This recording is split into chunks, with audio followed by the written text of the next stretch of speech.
Sin pasar por Go. Narrativa dominicana contemporánea. De Rita Indiana por selección. Lorgia García Peña por prólogo. Prólogo.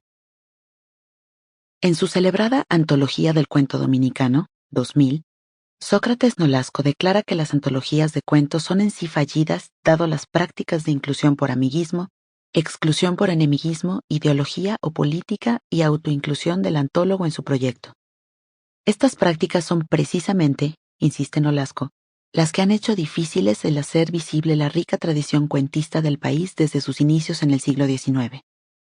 A la crítica de Nolasco cabría añadir que, estando en manos de un pequeño grupo homogéneo de autores e intelectuales, el proyecto literario nacional ha siempre excluido autores no convencionales, aquellos que no pertenecen a la clase literaria dominante o aquellos que residen en la diáspora. Como suele pasar en todas las tradiciones archivistas, los saberes o textos excluidos son muchas veces los más interesantes y creativos. Sin pasar por Go, representa la contradicción de lo que Nolasco considera la antología fallida. La selección curada de voces diversas que incluye autores diaspóricos y nacionales, mujeres, autores queer y generaciones distintas hacen de esta antología una verdadera joya. En su edición, Rita Indiana Hernández nos muestra la pluralidad de voces de las letras contemporáneas dominicanas dentro y fuera del país, dándonos una verdadera y exquisita oportunidad de mirar, aunque sea por una pequeña brecha, la riqueza y heterogeneidad de las culturas dominicanas. Pero a pesar de la increíble diversidad temática y estilista que marca cada uno de los cuentos de esta colección, los hilos conductores los conectan nos permite inferir los parámetros de la cuentística dominicana del siglo XXI.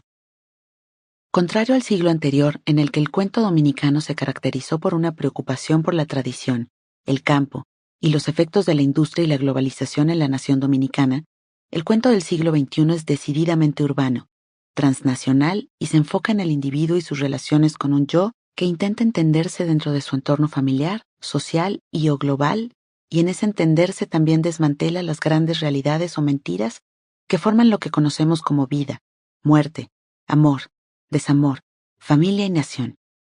Es decir, si en el siglo XX los autores buscaban en la nación una respuesta o un proyecto para el sujeto nacional, en el siglo XXI, la nación como proyecto colectivo desaparece, dejando en su lugar a un sujeto que brega consigo mismo y con su entorno.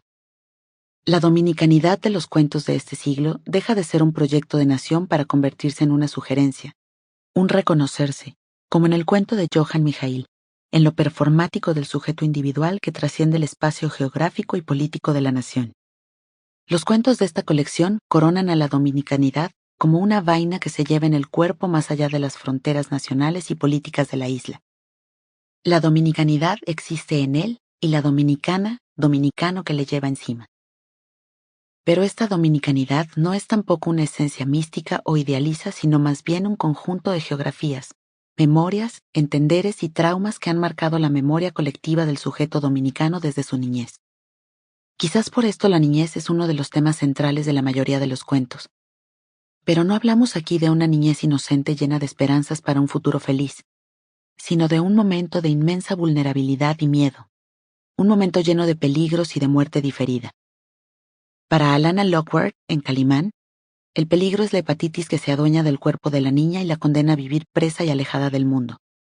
Para Aurora Arias y Rosa Silvero, es la mano familiar del violador la que representa el mayor peligro. Incesto, muerte, enfermedad y miedo cobran vida amenazando a cada una de las niñas de los cuentos. Ellas, a su vez, se llenan de esperanza y sobreviven, casi siempre de la mano de la ficción. El cuento las salva de la muerte. Para los personajes adultos es también la ficción el refugio que las arrebata de la muerte que las acecha. Betsaida, en el cuento de Ángel Hernández, se agarra de la lectura para sobrevivir el desamor de Javier y su posible contagio con el SIDA. Por su parte, Belie Beltrán y Fran Baez nos adentran en el mundo de la televisión, de los animes y de Karate Kid, para entender exactamente cómo sobrevive un joven geek los peligros del bullying, del machismo y de la agresión diaria que invade al dominicano. Para Raúl Recio, este peligro que enfrenta la juventud no tiene escapatoria mientras la desigualdad y la violencia se adueñen del país. Para los tres escritores, los niños y los jóvenes viven amenazados, a distintos niveles, Sample complete. Ready to continue?